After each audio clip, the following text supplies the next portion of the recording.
मुंबई उपनगरातल्या टॉप 9 बातम्यांचा आता आढावा घेऊया।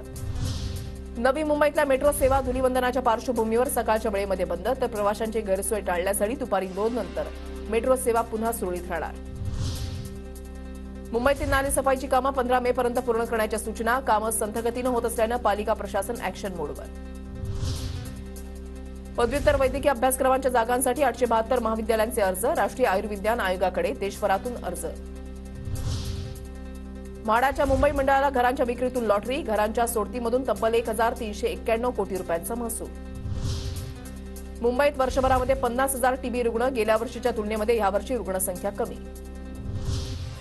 नवी मुंबईच्या कळंबोली पोलीस स्टेशनकडून कोम्बिंग ऑपरेशन। गुन्हेगारीला आळा घालण्यासाठी वरिष्ठ पोलीस निरीक्षक राजेंद्र कदमांनी कोम्बिंग ऑपरेशन राबवलं।